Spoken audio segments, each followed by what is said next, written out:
وطبعا في بعض الناس بيحاولوا يقولوا ان تحتمس الثالث هو سيدنا سليمان، ولكن مفيش اي سند تاريخي او اي معلومه تاريخيه بتؤكد الكلام ده. خططه العسكريه بتدرس في مختلف الجامعات الاجنبيه. لقب بابو الامبراطوريات. الملك المصري تحتمس الثالث، احد اعظم حكام مصر واحد اقوى الاباطره في التاريخ، ولكنه بدأ عهده كملك بالاسم فقط عشان كان لسه صغير على الحكم عند وفاة والده.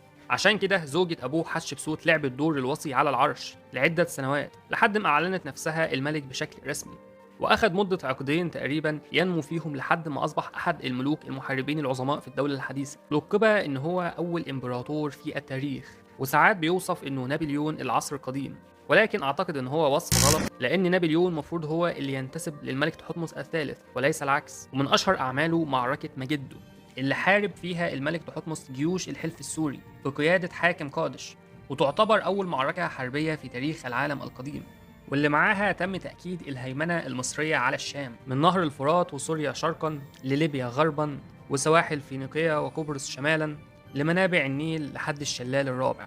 وطبعا في بعض الناس بيحاولوا يقولوا ان تحتمس الثالث هو سيدنا سليمان، ولكن مفيش اي سند تاريخي او اي معلومة تاريخية بتؤكد الكلام ده. وشكرا.